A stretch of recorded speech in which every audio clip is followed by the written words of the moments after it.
Good morning. I want to welcome all of you to the December 5th, 2017 meeting of the Sacramento County Board of Supervisors, and thank all who've joined with us this morning. I know we have some presentations, and we have a couple off-agenda speakers as well, and so we'll work our way down through the agenda, and we're glad that you joined with us. So with that being said, I'd ask our clerk, Flo Evans, to please call the roll, establish a quorum, make any announcements, and then we'll do the Pledge of Allegiance. Good morning. Supervisor Cerna? Here. Kennedy? Here. Peters? Here. Frost? Here. Natoli? Here. And you have a quorum. This meeting of the Sacramento County Board of Supervisors is cablecast live on Metro Cable 14, the local government affairs channel, on the Comcast, Consolidated Communications, and AT&T UVerse cable systems. The meeting is closed caption and is webcast at www.sacmetrocable.tv. Today's meeting will be repeated Friday, December 8th at 6 p.m. on Channel 14. A DVD copy is available for checkout from any local library branch. Members of the audience wishing to address the board may fill out a speaker slip and hand it to staff. When the chair calls your name, please come to the podium. Also, please silence your electronic devices. Okay, thank you.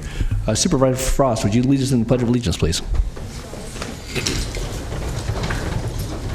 Allegiance to the flag of the United States of America and to the republic for which it stands, one nation, under God, indivisible, with liberty and justice for all.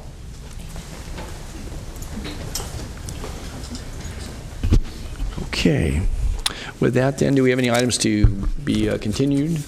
Okay, for your consent matters, items 1 through 32. For item number 4, I do need a motion to continue to January 9th. Authorize the Director of Airports to negotiate and execute amendments to the food and beverage concession agreements with food and beverage concessionaries to modify the merchandise and services pricing policy at the Sac Metro Airport. So moved. Okay, so It's been moved and seconded to continue that item until January 9th.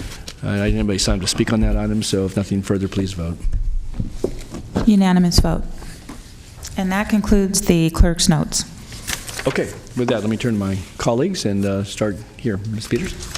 I'd like the record to reflect I'm recusing myself on items 5 and 19. Each of them have a small portion of it that could be a conflict of interest for me. Okay, so noted, thanks. All right, Supervisor Frost, any items? Okay, Supervisor Kennedy, Supervisor Starr? Yeah, thank you, Mr. Chair. I have an unanswered question on item 10. Okay. All right, so we're going to hold item 10. We'll call that out. And, all right, I don't have anybody signed up any items. Does anybody wish to speak to any item on the consent calendar? Noting we're going to call out item 10. All right. Yes, Mr. Gill? I believe, let me just check, my computer's off. I thought we had answered it, but Today or? last night, let me just double check it. This has to do with the rent on the warehouse? Yeah, the question was that it is, the rent, is it increasing by $7,177 or is it $8,699? I believe the answer is that the rent's going from $7,177 to $8,699. The way the staff report was written, it was misleading. It's inaccurate? Inaccurate. Okay. The right answer is $8,169. Okay, great. That's all I need. Okay, so yeah, that communication did come through at 4:47, I think. I did see that, but that'll be placed in the record then, Flo, so folks can see the response. So if there was an error in the staff report, I need to see it corrected for the permanent record. So We'll make sure it gets and you may in want the to call record. item 10 just so folks that are watching from a distance will know what we're talking about. So Sure. Item 10, authorize the execution of lease agreement for the Department of Health and Human Services at 3400 Business Drive in the city of Sacramento. okay, and just to note the correction one more time, Mr. Gill, then in the correct the staff report, it should read. It should read that it's, the new rent is $8,699. It's going up from $7,177 to $8,699, and I think the clerk will reflect that in her records. Okay. All right, very good. Thank you. Okay. All right, with that then, I have no other comments on the items on the agenda, consent calendar, so a motion would be in order. Move consent. Okay, it's moved and seconded to approve consent calendar, noting the recusal by Supervisor Peters on items 5 and 19. And with that, then please vote. Unanimous vote. Okay, thank you very much. Okay, we have some presentations. Okay, item 33 is the presentation of resolution recognizing 211 Sacramento and Goodwill Industries of Sacramento Valley in northern Nevada. Mr. Cerna.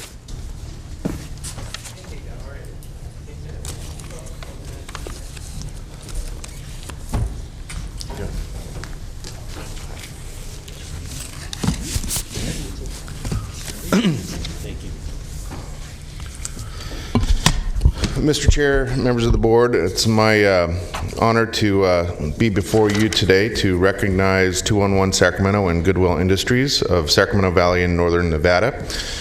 As is often the case, we tend to, in these circumstances, summarize the whereases and these types of resolutions that commend extraordinary service in our community, or in this case, even outside our community. So what I'd like to do is actually, it's not that long, but I do think that because of the remarkable services that we are recognizing today, I'd like to go ahead and recite verbatim the whereases in today's resolution. So again, this resolution recognizes 211 Sacramento, Goodwill Industries, Sacramento Valley in northern Nevada. Whereas 211 Sacramento is a 24/7 social health and disaster services information hub that maintains information on over 1,600 resources in Sacramento County, accessible through an easy-to-remember 3-digit dialing code. And whereas 211 Sacramento, a program of Community Link Capital Region, was on the verge of closing its doors, thus eliminating the 211 service from Sacramento County. And whereas Goodwill Industries recognized the importance of continuing these services and brought Community Link 211 Sacramento into its family of nonprofit partners. And whereas as Hurricane Irma was approaching landfall in southern Florida, Tampa 211 reached out to the national network of 211 providers looking for another 211 service to take their place so that they could shut down and evacuate their workers. And whereas 211 Sacramento was the only 211 provider in the national network to respond to 211 Tampa, where they handled 1,473 calls from Tampa, devoted 450 hours of staff time, and recruited and trained 78 volunteer operators who put in an additional 435 hours. And whereas 211 Sacramento stepped in to function as the 211 provider for Tampa during Hurricane Irma, handling calls related to evacuations, emergency medical services, and other emergency services, filling in for 211 Tampa until they can get back up and running. Now, therefore, be it resolved that the Board of Supervisors of the County of Sacramento, State of California, do hereby recognize and commend Goodwill Industries, 211 Sacramento, and their staff and volunteers for reaching out across the country to dedicated staff and volunteers for 211 Tampa during Hurricane Irma. So, as you can see, Mr. Chair, this resolution today is recognizing over and above dedication, not just to this community, but to another sister community on the other side of the country during a natural disaster, and therefore we are rightfully again acknowledging that service. At this point, I'd like to invite Richard Brucey from Goodwill 211 to step to the microphone and introduce his team behind me. This is the team that we are honoring today. So again, thanks to everyone here behind me for your dedicated service. It's well earned. Thank you. These guys.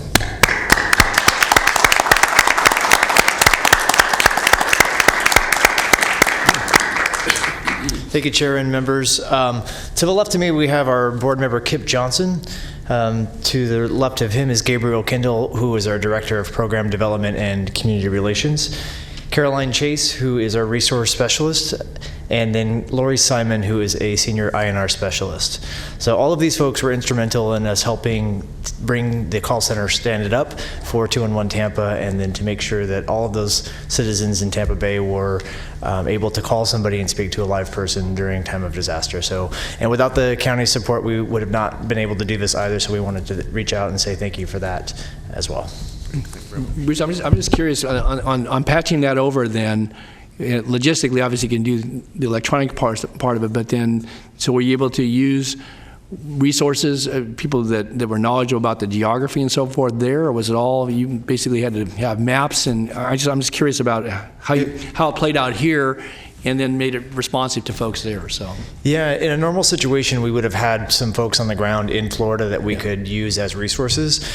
Given the severity of the storm and the timing, basically we were on our own to start building a resource database, to reach out to first responders, to start reaching out to the city and the county entities and build that database ourselves. So we had a lot of work to do in a very short period of time, and we were able to do it with a great team. that's great. That's outstanding. Well, again, thanks to your team and to all the folks for good work, and I'm sure great deal of appreciation from folks in Tampa, even though they may not know that Sacramento and 211 here, you know, was the resource they depended upon, at least for a point in time. So that's great. Thank you. As is customary, we're going to take a photo here. So we're going to get the gentleman with the reso in hand in the center. You're going to face that way. There you go. There you go.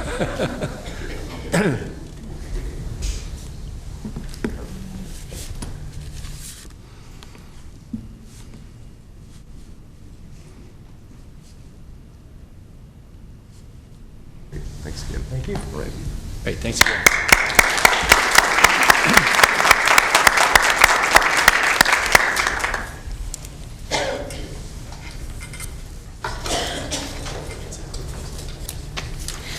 Item 35, presentation of resolution honoring Bruce Springborn and Dr. Robert Moynihan for their services as members of the Sacramento County Maternal, Child, and Adolescent Health Advisory Board.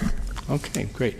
Dr. Heller, are you here to make some comments? I've got the presentations. I know Bruce, Dr. Moynihan, I'll come on down, but you want to join us at the...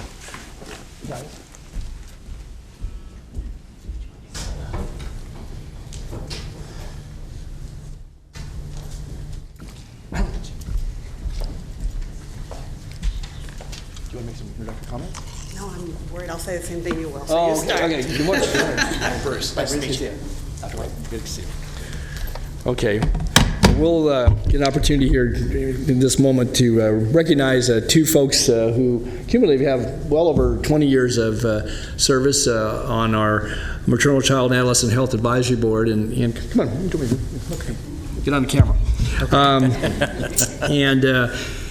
Both of them came on in similar periods of time to that board and have, in their respective capacities, served the people of this county in a way that I think we can certainly, today, in a small way, to express our appreciation for your service and your leadership. And I know that during the time they both served, they came out of a time when the financial condition of the county wasn't all that bad, and then about the time I think they got seated and got used to working with their colleagues, the firestorm hit, and it became very difficult to maintain a lot of the service provision certainly for children and families, but for people of all walks of life in this community. And so again, both of you, during a very difficult time in our period of history for Sacramento County, we're there to not only provide advice to this board, but to provide the leadership on matters that related certainly to community health, to public health, to children and adolescents, and to the system of care, and whether that related to some of the state and federal dollars that we receive, but certainly to the local dollars that may go into some of those pots of money and service provision. You were there to, again, advise this board and to, I think, reflect some of the community sentiment that's so very important as we consider the gravity of some of the decisions that this board had to make, but also certainly as we look forward to a brighter future. And again, now as both of you leave your service on the board, we're hopefully in a better place, not only because of the finance, but because of the leadership that both of you provided. And I believe, Doctor, you chaired the commission for all those years. Is that so? And Bruce, were you vice chair? No, I represented SCOE on the board. Oh, okay, so you're County Office of Education. So again, I think it's certainly a professional, reflection of these men and their work in their professional lives, but also a commitment to go above and beyond in their civic service and provide again the background is so important for consideration of matters of public health, and certainly as it affects children and families, but all of us in our community. So today we recognize both Bruce Springborn and Dr. Robert Moynihan for their years of service on the Maternal, Child, and Adolescent Health Advisory Board. We want to thank you publicly for that work, and hopefully during your years of service you found satisfaction even in some of the darkest times in serving others and being a voice for those who may not be able to voice it for themselves. So with a great deal of appreciation, we present this to you, Bruce. Thank you. And to you, Dr. Moynihan. And we thank you so much for your service. And I don't know if Dr. Heller wants to say anything, but we're going to give you a chance to say something here in a moment as well. So stand by. Thanks very much. I just want to add my appreciation. I know that the Board of Supervisors appoints members of the advisory boards to advise you. But I just want to say that I rely on them too. And it's wonderful to have professionals in our community who are knowledgeable about the science and knowledgeable about the practice and what works, so that when we have funding challenges or policy challenges or legal challenges, we can turn to the professionals in our midst and say what really matters to families, what matters to pregnant women, what matters to mothers in the perinatal period, what matters to adolescents who are struggling with their health issues, what matters to little children. We do what works here because we're partners. And these gentlemen have been wonderful partners to me and to the staff of professional healthcare workers in our agency. We appreciate them enormously, and we thank you, members of the board, for appointing them. Dr. Bruce, do you want to? Well, it's been an honor and a privilege to serve on the board. Certainly, it's been an honor to serve with the individuals in the board that their advocacy has been just outstanding, and I felt in very good company. Yes, indeed. Tumultuous it has been. And sobering that the welfare of our most needy are really in the hands of some of the vagaries of funding, which go up, down, and sideways throughout the years, and so do those people. But I feel quite privileged to have served, in that I feel like I have benefited more and learned more than I have contributed, and that's quite sincere. So I thank you. It's been my honor.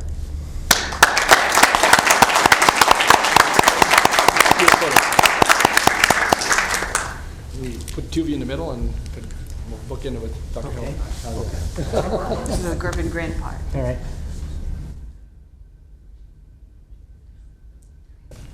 Thanks again, Doctor, for your service.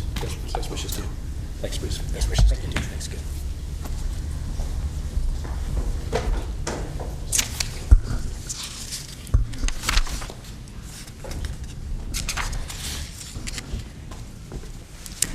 Item 35 is the presentation of resolution honoring Timothy D. Wineland on the occasion of his retirement.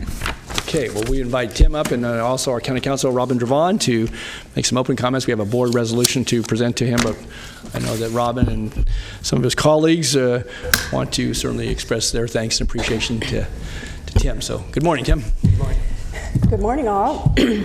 This morning we are recognizing Tim Wineland as he retires from the County Council's office. He started in 1991, and 26 years is a long time to be in the County Council's office. And I just have to say that in not a play on his name for wine, but the perfect pairing of an attorney, a municipal attorney, and their departments is when you have an attorney of high integrity and who has a very solid handle on the rule of law, and is paired with departments for which he's familiar with their business and their the work of their operations. And Tim has done all of those things. He's worked with many departments, and most recently he's been paired with the personnel department, working with all of the various departments and their personnel matters. And that takes a true grasp of the department's goals, which may or may not comport with the rule or the law, and try to match those up so that the operation can continue. And Tim has done that masterfully with good humor and solid legal advice, and we're so very proud of him.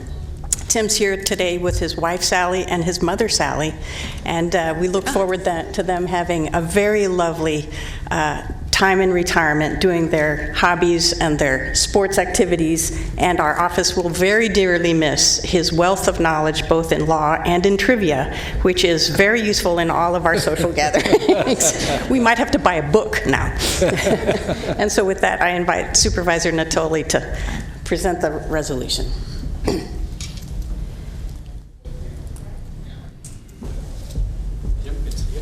Thank you.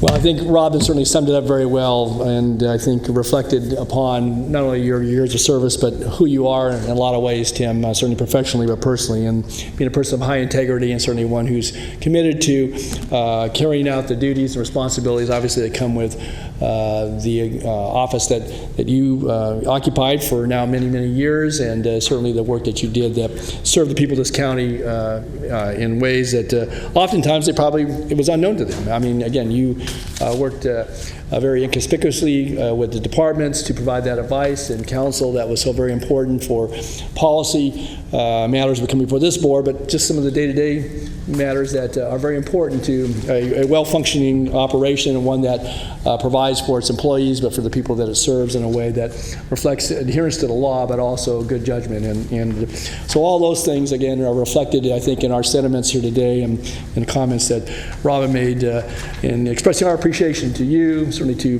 have your family here, to have your wife and mother here as well.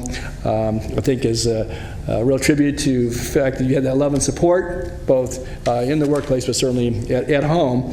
And I know that one of the things that's mentioned in the resolution, and you have many of your colleagues here, but it's going to be just a little less crowded on the downtown streets come noontime because of your absence. Maybe you'll come down to visit from time to time, but I know that your presence getting out of the office, certainly to get a chance to experience the sights and sounds during any given day, but to be a part of the activity that goes on typically during the noon hour. And I know a good way to get some exercise, and and you've seen a major transformation, I'm sure, in the downtown area since you started with the county in the early 90s. And so I won't go through all the whereases, but would just sum this up that this board certainly wants to offer a sincere congratulations to you, Tim, upon the occasion of your retirement. I want to also extend our appreciation and thanks for your diligent, tireless, and treasured service on behalf of Sacramento County and its people, and further acknowledge that you're going to be missed, obviously, by your friends and colleagues from the Office of County Council and throughout the county organization. And we want to wish best wishes to you and to Sally and your family for good health, for much happiness, and many blessings and fulfillment in your retirement years. And again, hopefully come back and visit us from time to time. So congratulations, Tim. Okay, thank you. You bet. You bet. We'll get a picture of everyone to take a look.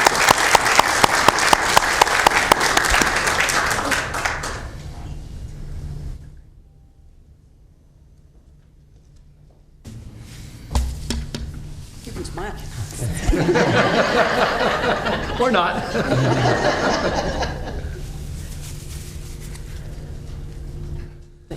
Good. All right, Tim. This is your time here. Okay, yes. Okay, good.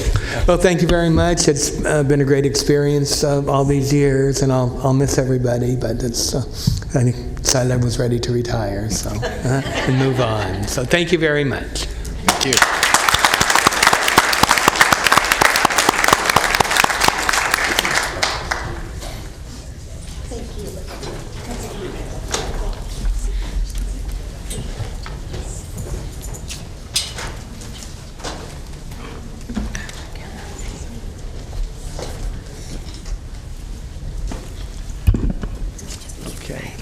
Again, congratulations, Tim, and your family, and all your colleagues that were here. And we know emptied the chambers out, so you had a lot of supporters here this morning, and friends. We do have some off agendas, so do we take those up now, Flo? Sure. Okay. So we have our next timed item is 10 o'clock. Okay. Yeah, All right. We have a couple of off agenda speakers, and so I have Seth Alexander and Terry, and so if you want to come forward. On off agendas allow 5 minutes apiece. So if you want to just combine 10, it may not take that long, but that's what I'll do, so you don't feel rushed. So, good morning, Seth. Morning. I'm Seth Alexander. I'm a business agent with United Public Employees, and thank you for hearing me today. We represent workers in Department of Human Assistance, and that's what we're here to talk about today. We're here to advocate on behalf of our members and the clients that they serve in our community. Our workers view the changes that are taking place within DHA as detrimental to their ability to assist their clients. As you may know, DHA recently eliminated caseloads within the CalWorks program. This, combined with earlier changes, means that most of those receiving only those receiving welfare to work have an actual caseworker assigned to their case. After they complete the intake process, there's no one worker that they go to for help. Under this new model, once you, the success of the new model hinges upon a call center that was created at the Bowling Green office, and under DHA's plan, the majority of the case maintenance activities, which include answering questions from clients, processing renewals, closing cases, takes place at this call center. Under the old model, if there was a question, a client would call the worker or would come into the bureau to see their worker, and they can't do that anymore. The changes have negatively impacted our workers' clients in a number of different ways that I'd like to talk about. The first is at the call center. It's UP's belief that the call center is only surviving because of an unprecedented level of overtime that's being worked within DHA. The call center currently offers overtime 4 days a week, as well as open lobby bureaus offering overtime 2 to 3 days a week. UP requested information on the amount of overtime that was being worked compared to last year, and we've yet to receive this information from the county. Overtime is necessary because the call center workers no longer have time to process the tasks that are required to maintain these cases. If tasks were not completed during overtime, no one would get their cases handled. No one would get their benefits renewed. And in fact, we've had workers tell us that they've received calls at the call center from clients who've said that their benefits have been discontinued, and the worker goes into the case and discovers that the reason it was discontinued was because nobody got to the paperwork that the client submitted timely. if this overtime goes away, we believe this problem will get even worse. Under the new system, or excuse me, under the old system, every client would have had one worker that was responsible for processing their paperwork. If something got missed like that, there was someone that could be held accountable. The new system has no such accountability.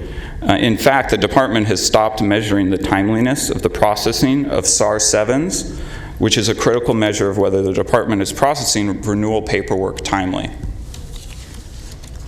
Because of the call center, workers are now required to process a wider range of programs than they were previously. UPE brought these concerns to the attention of DHA prior to the implementation, but their response thus far has been inadequate. Workers have still not received all the necessary training to fully assist the clients in the manner that they deserve. Workers are forced to resort to placing their clients on hold in order to ask coworkers questions about how to process a case due to this inadequate training.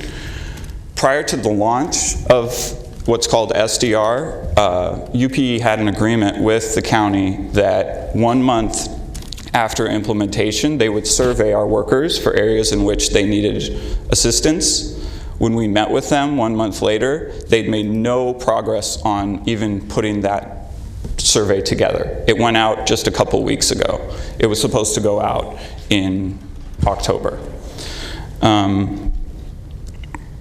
Clients with foreign languages are now disadvantaged in the new call center. The call center only has the ability to assign 3 different phone queues: English, Spanish, and Russian. Clients with other language needs, which previously could have been met by a special skills worker that the department does employ, are now likely to have to use a language line interpreter, which is an additional cost to the county. It's also frustrating for the client because now you're trying to organize a call between 3 different people on 3 different phone lines. Sometimes these calls drop and then they have to start all over again. Additionally, using a language line interpreter does not allow for the interpreter to look at any documents, which makes it harder to process some cases. The negative impacts of SDR are not confined just to the call center, but also to the bureaus that still receive walk-in clients. All open lobby locations saw a decrease in the number of total staff due to the move of most case maintenance staff to the Bowling Green call center. Under the old model, these staff were used to see drop-in clients. Under the new model, these clients now have to be handled by front lobby staff, which the department refers to as CSRs, customer service reps. This creates a backup when too many clients decide to come into the bureau at the same time. In these instances, welfare to work workers at the bureaus, which do have caseloads still, are required to put their work aside and come to the front and assist the lobby. This was not necessary under the old model. Clients could set up appointments with their workers to see them. The department had control over the flow of work, and they no longer have that control. Clients now either need to wait on hold or wait in the lobby to get help. And this increases the pressure on lobby workers to turn over clients in order to get to the next one. Because of the reduction in continuing staff at bureaus, each location also now has begun double booking intake appointments in order to meet the requirements that they provide clients with timely appointments. They tried this initially after the launch of SDR in August, and UPE pushed back against it, and they rolled it back because we believe it to be a meet and confer item. But we've received information that they have once again implemented this process. Now, besides that, it's a negative impact to the clients because you have 2 people that get scheduled for the same time slot. Now, they do this because there's a no-show rate, but not everybody no-shows. So then you have 2 people who come in for their 8 o'clock appointment. And the worker has to go out to one of them and say, I'm sorry, you're going to have to wait maybe an hour and a half before I can see you. Well, why do I have to wait? Well, we double booked your appointment. Why did you double book my appointment? I'm sorry, that's the way we do it. What is the worker supposed to do? I don't think that's good service to the clients. And again, it's our belief that that has begun again and has gotten worse under this new model because there's less staff. In both open lobby and the call center, there are almost constant changes taking place to the duties as the department struggles to adjust on the fly to the problems that are being created by this new model. Workers are not provided with sufficient time to review these changes, and UPE is rarely noticed in advance of changes. We have been meeting with the department, but it's not the way it's supposed to work. It's like a running battle. Some fire comes up over here, we race over to put it out, and back and forth. It's just like the workers in the lobbies who now get moved around from job duty to job duty to put out fires. Overall, the process is incredibly disheartening to a group of workers that are dedicated to their clients. That's why we're here. I can't tell you how many times I've had somebody come to me and say, this is making my job harder. They're not concerned about the fact that things have changed. It's not things change and the workers understand that. It's that the changes don't make sense. They don't see how this is helping them do their jobs better. They don't see how this is helping them help the clients any better. And that's why we're here. DHA's plans have dehumanized the Department of Human Assistance, and they've transformed clients and people into tasks and phone calls for what? We're not sure. Why was this done? The only answer we were ever given was because there were too many unanswered phone calls. Well, the department had ways, they could never tell us how many phone calls weren't answered. What we're here today to ask is for you to hold a DHA accountable for this. Ask them why they decided to make these changes. What problems do they see with the new system? What are they doing to fix them? How are they measuring their successes? And when is enough enough? We've come to them with suggestions, but at this point, the die has been cast, and we're turning to you. So, thank you. Okay, thanks, Seth. Okay, yeah, just come up, and Seth used a lot of the time up. How much time? Mine is real quick, believe me. Right. I got about 2 minutes here at the most. All right, My name's Deetria Terry. I'm the chair of UPE, and I'm also here about the service delivery change. What it has done to the South County of Sacramento is losing valuable employment services for DHA clientele. Locations for presentations and facilitations of employment assistance programs are dwindling. Time spent with clients on how to receive or participate in these services has also been reduced. One location for 44% of the Sacramento County CalWorks population and 33% of the welfare to work CalWorks clientele are all at one location now. Okay, the employment services in that area, they all just have one location. We are losing space at that location and stuff. So that leaves like 56% of the other CalWorks people, they have 4 different locations to go to. And 67% of the people that are doing welfare to work have 4 other locations to go to. That breaks down to about 14% and 16% for the other 4 locations. Very diverse population in the South County. A lot of educational levels and language levels and stuff going on there. And these things are not being addressed. And remember, the goal of this whole program is to go from welfare to work. If you don't have the services, you cannot get there. Thank you. Okay, thanks, Tripp. Thanks, Seth. Okay, I have Mr. Sir, Mr. Kennedy. Let me ask Mr. Gill, is there anything you want to respond to? We'll hear from board members first. Okay, Supervisor Cernan and Supervisor Kennedy. Thank you, Mr. Chair. I appreciate the UP reps being here today to explain what they did, and I've had a chance to meet with them in my office on the same subject, I think several weeks ago. I know that we're restricted because of Brown Act, obviously to discuss in great detail the subject or the substance of what they brought to our attention today, but I'm wondering if Mr. Gill can respond how and by what means we can get some of these questions answered, not just for UPE, but for us. At least I'd like to have a better understanding of why we believe the changes that have been implemented are going to result in a higher level of service for the clients. I think what we can do with the Brown Act issue is that we can send a communication to all board members and to UPE on what the changes were done, what was the justification behind it. Some of the questions they've asked today, I think we will address those in that communication to you. Okay, and when do you think we could expect that? By end of the week. Okay, great. Thank you. Okay, Mr. Kennedy. Following up there, I agree with Supervisor Cerna. This has been, one of the biggest cases of he said, she said since I've been on the board. And, I'll have meetings with them and they'll voice concerns. I'll meet with our staff and I'll feel pretty good about the answers, and then I meet with them and there's more issues. So we got to get to the bottom of this somehow. To me, I really believe in that there's a whole bunch of misinformation and a lack of communication. So anything we can do to just get beyond that, and we all need to be on the same page on this thing. Okay, understood. Thank you.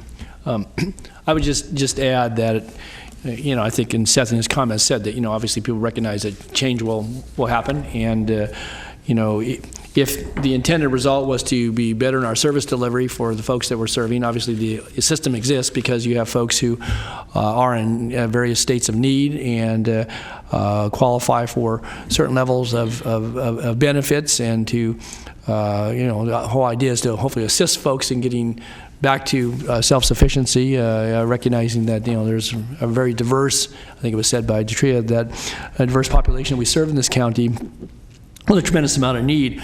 I guess what I would like to see in any response, though, is that to the points that were made here today, and I've heard them as well. We've been receiving ongoing communication from folks. There's been an online petition, and I think we've seen that, and I've had a chance to meet with some of the folks, not real recently, but certainly in past months. And I think there was some, as you would with anything new, there'd be some apprehension and anxiety about shifting. But I guess to me, the true measure is that from the standpoint of the folks who are delivering the service, the line workers and folks that are in our offices and handling the phones, how it's working there, but also then from the standpoint of the clients that we're serving, because that was the way it was explained to me, and I think all our board received communication regarding that, is that, this model would, to the point being made, would, you wouldn't have the complaints about no return calls and so forth. But if in fact we're having other issues, then we need to work obviously with the folks who carry out those tasks.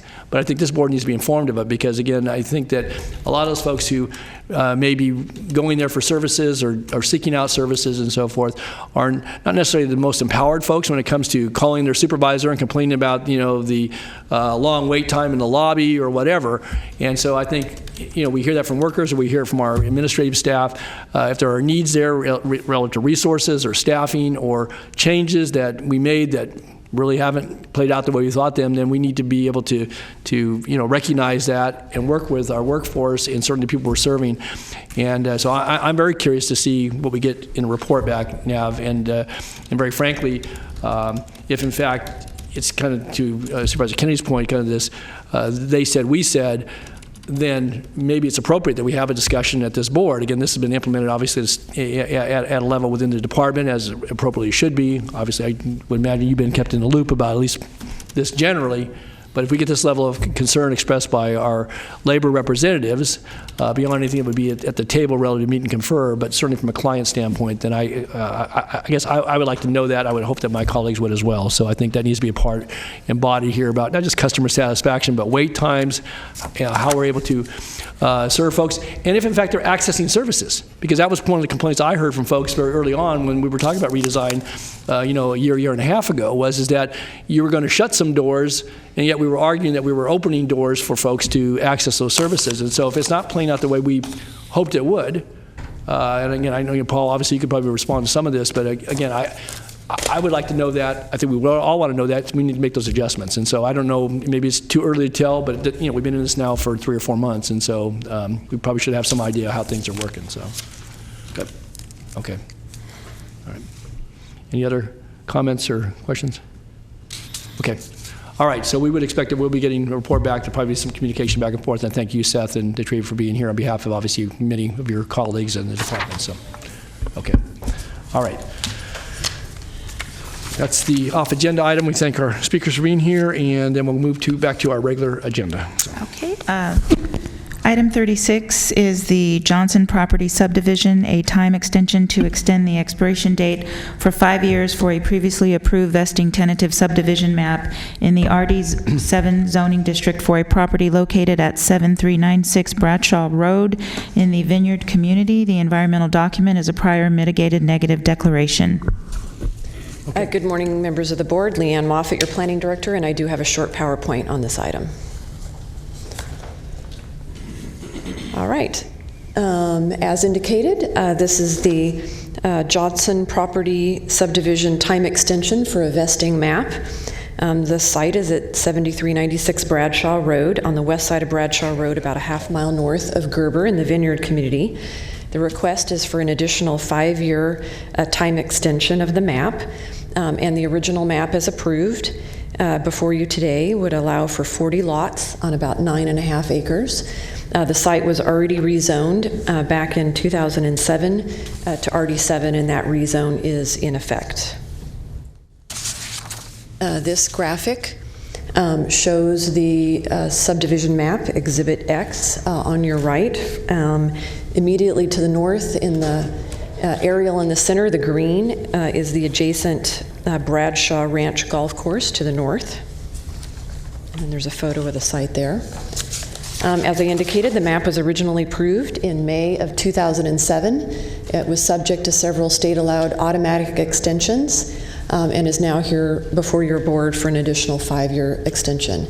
And the project site is currently occupied by a single-family home.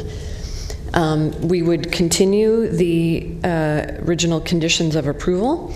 And I did want to point out that there had been a dialogue about the interface with the golf course to the north there, and there were 2 specific conditions applied at that time, and those would continue on, relating to 30 feet of netting adjacent to 5 lots adjacent to the golf course, and disclosure and hold harmless requirements. So those conditions are still applied.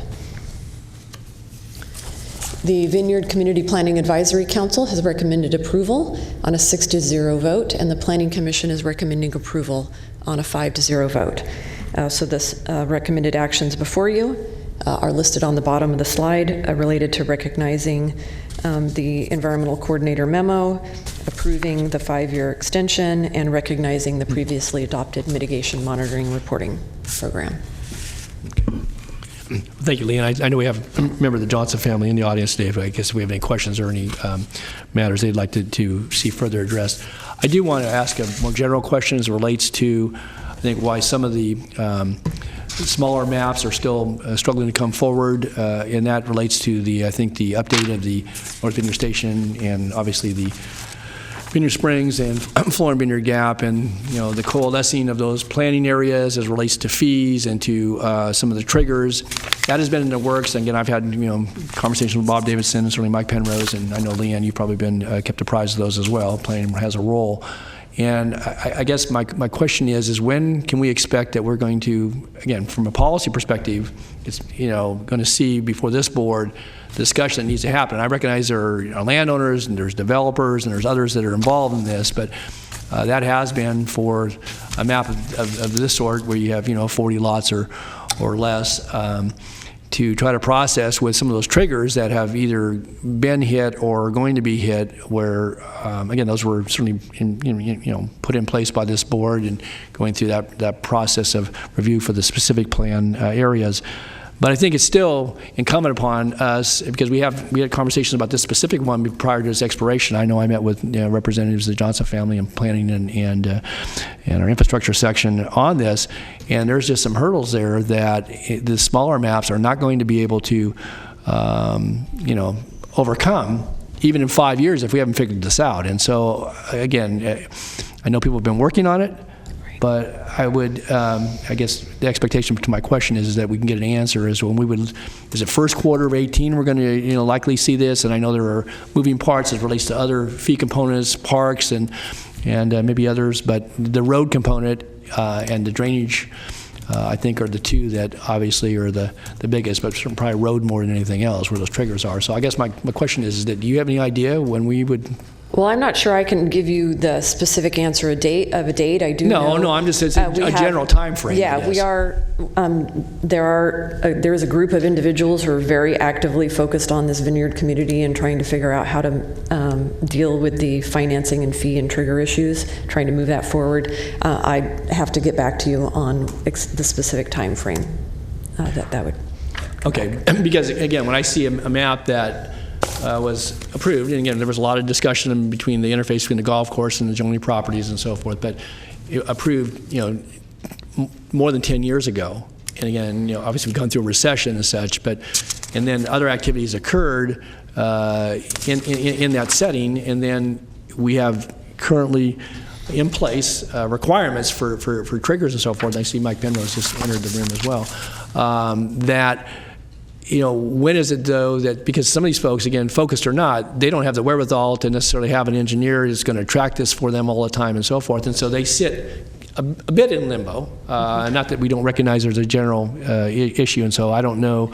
I didn't expect a specific date, but I guess I'd like to have an idea when we think we're going to have this teed up, because it's going to require some policy direction and consideration by this board relative to, and I know we've been working with Lennar, who obviously has been, kept building through the recession and, just installed another round of improvements. But for some of these smaller maps, if they get to those trigger points, they're stuck.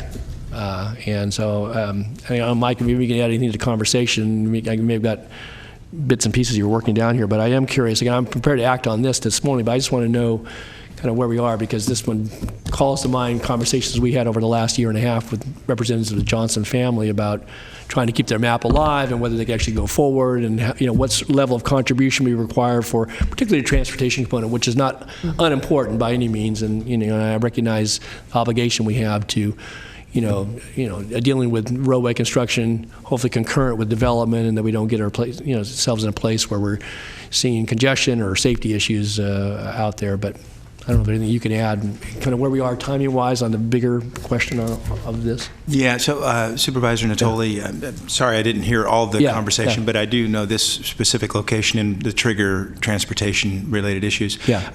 Just to report to you on that, we did identify a path that for this particular project did identify a method in which they could move forward and deal with their transportation trigger obligations, and that was done in a way that they, at the point we resolved or identified that path, that would be reasonable for them to be able to move forward. For their own reasons, they've chosen to slow down on that particular process. So I think we did identify at least an acceptable path for them economically as it relates to but there still is out there, and I can't report to you today on an anticipated schedule for the overall triggering issue related to transportation infrastructure tied to this specific plan area. And so best I could do is try and report back to you on where we are with that, because as you know, it's a pretty complicated equation, right? So. But as development has continued at relatively steady pace, certainly since coming out of the recession out there, and I think we're seeing more activity, actually seeing some rezone inquiries on some lands that were set aside for ag residential, some of those in Supervisor Kennedy's district, some in District 5. I think we're seeing renewed interest. So, I mean, we know there's an issue, and again, it's not easy. If it was easily resolved, you'd have had something to us a long time ago. But I guess I would like to know, so maybe you can get a memo to the board as to when we anticipate. Is it first quarter 18, or is it a few months off? And it has other moving parts, but the transportation is a key piece, because those improvements are significant, and a lot of times they're required to actually build them before they can actually process their map. Or actually get out of the ground construction-wise relative to houses or commercial development. Okay, thanks, Mike. Thanks, Leon. All right, Mr. Johnson, anything you wanted to add, or okay? All right, we have a recommendation, and then if there's no one's time to speak on this item, I would move the item. Recommendation is outlined. Moved and seconded. Please vote. Unanimous vote. Thanks. Okay, thanks. Next item. Okay, item 37 is the Melo Maggio Williamson Act contract rescission and new contract execution. Request to rescind existing Williamson Act contracts and simultaneously adopt resolutions and enter into new Williamson Act contracts required to approve a boundary line adjustment at 0 Tyler Island Road in the Delta community. The environmental determination is exempt. Again, I have a very short PowerPoint on this one. Let me see where they are.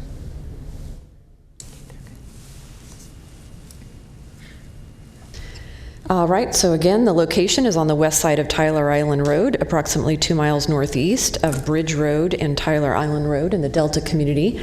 The request before you today is to rescind 2 existing Williamson Act contracts and simultaneously adopt resolutions to establish new Williamson Act preserves.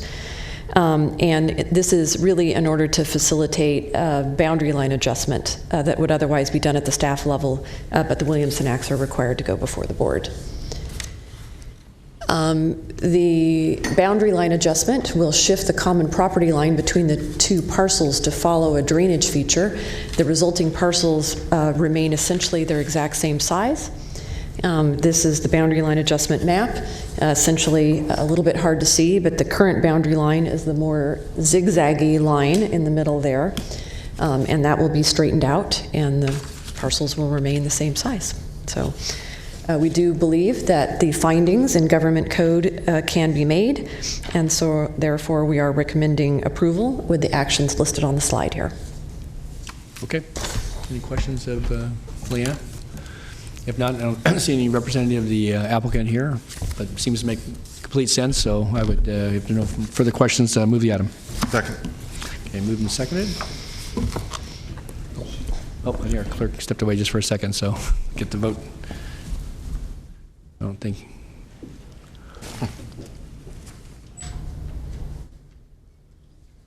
Okay, please vote. Very good. Thanks. Thanks, Stephanie. Okay. We have a few moments. Yeah. I do have an off-agenda speaker, so we'll go ahead and do that while we wait to the 10:30 items. So, Mr. Gale, Fred, well, we can take you now. We've got opportunity here. We have a little break in the action, so.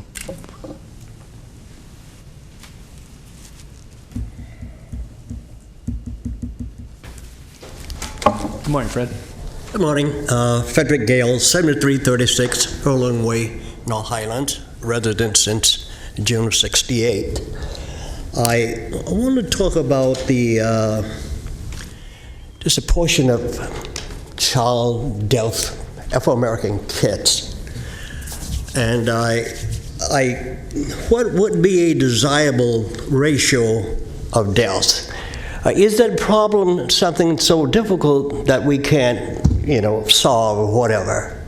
I was just thinking that we have about 5 school districts with a population of something like 30,000.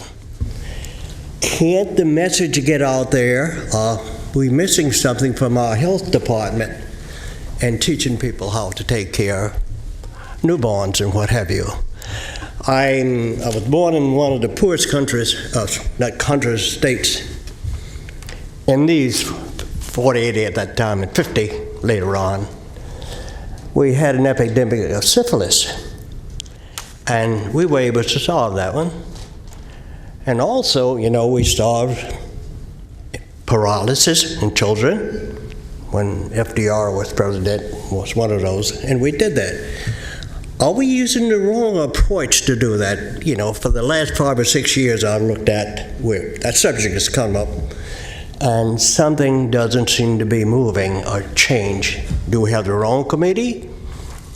And we have UC Davis, UC San Francisco, could be some help, as well as United States Health Department, if we would ask. But it's in the other thing was a hordes of people here talking about the wonderful things they've done and making the improvement, but something doesn't happen. It seemed to be over and over, no end of it. And amazing one, there was a group from, she said she from the Highlands. I don't know the person. I've lived there since '67, and I know most of the people that represent me, I represent. And I would like to see some movement on that and a resolution to that. I think it's something that could be handled rather easily. Thank you very much. Okay, good. Well, thank you, Fred, for being here this morning, for joining us from time to time, and thanks for your comments and suggestions. Okay. All right. That takes care of the off-agenda comments. Then we'll go back to the regular agenda. And next item, please. Okay, item 38 is the appeal of order after hearing to confirm report of abatement costs and resolution denying appeal and confirming report of costs for the property located at 7690 Florencia Lane. Okay, good morning. Good morning. My name is Deidre Andrus. I'm the Code Enforcement Program Manager. The appellant is not here, so I'm just going to read the portion of what I was going to present. So code enforcement cases are taken to cost confirmation hearing only after all of the violations confirmed on the property have been brought into compliance. The purpose of the cost confirmation hearing is for the county to recover costs that it expends to bring the property into compliance. For the property located at 7690 Florencia Lane, the enforcement case was opened on February 4th, 2016, and the county was not able to close the case to compliance until May 8th, 2017.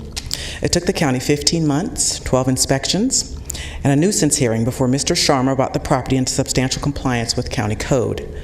The county was required to expend resources for this case for inspections, a nuisance hearing, a cost confirmation hearing, title reports, and a notice of pending enforcement action.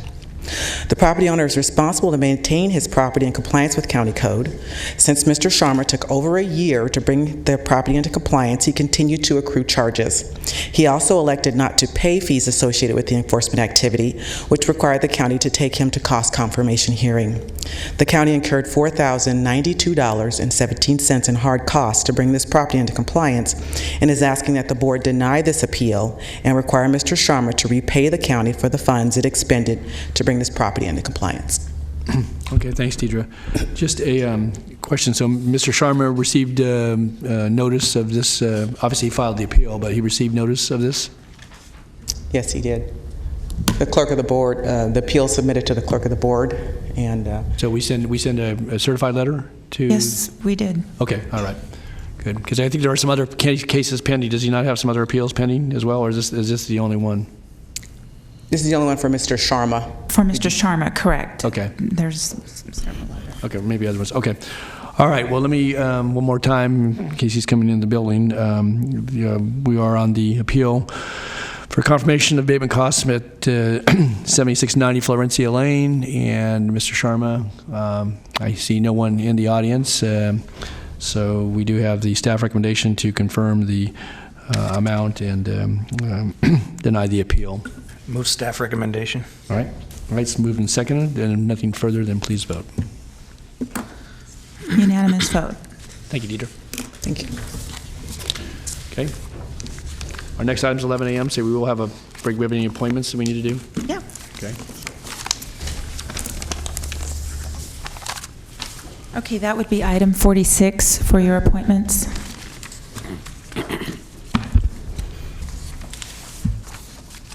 Everybody ready? Okay. So you are continuing to January 9th, the Children's Coalition, Delta Citizens Municipal Advisory Council, Human Services Coordinating Council, In-Home Supportive Services Advisory Committee, North Highlands Foothill Farms Community Planning Advisory Council, Rio Linda Alberta Community Planning Advisory Council, South Sacramento Area Community Planning Advisory Council, and the Southeast Area Community Planning Advisory Council. And for your matters today, the first one is your Adult and Aging Commission.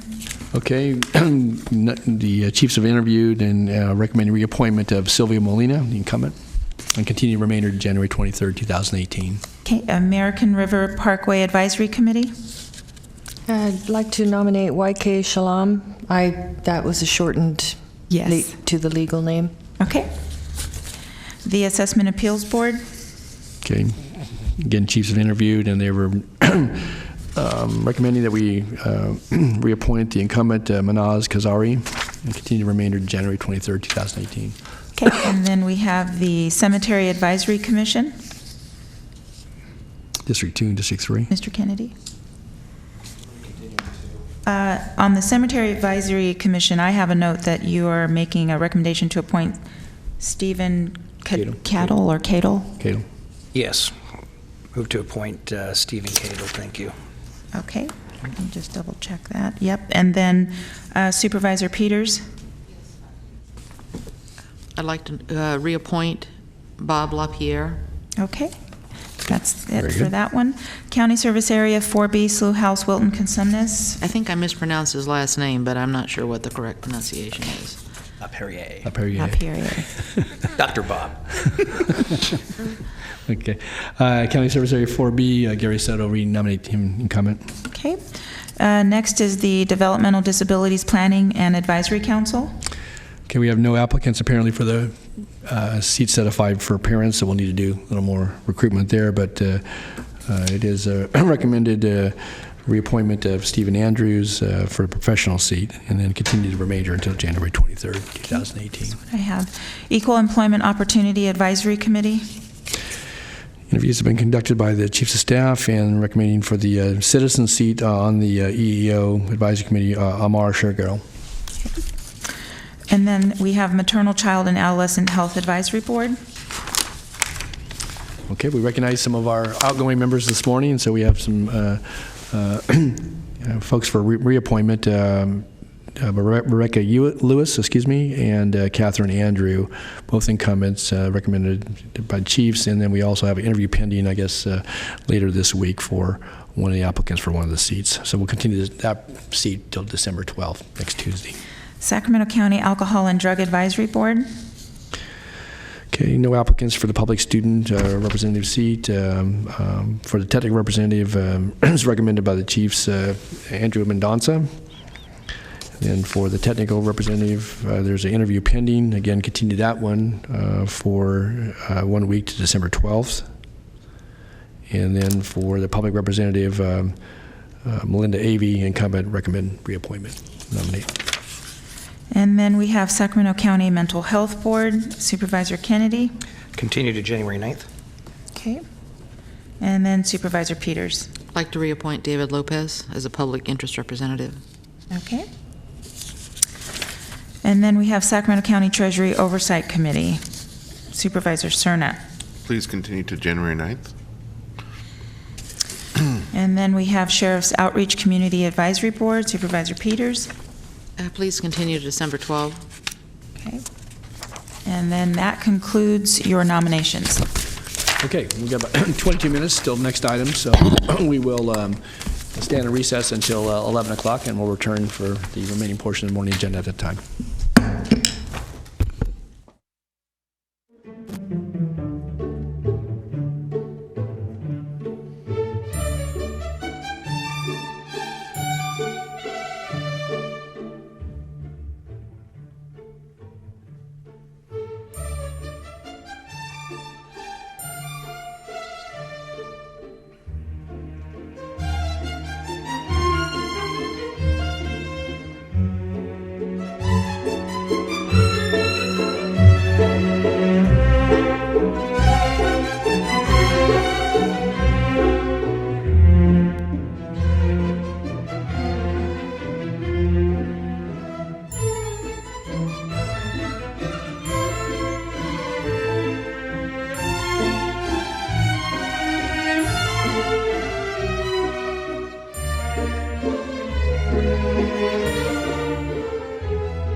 Thank you.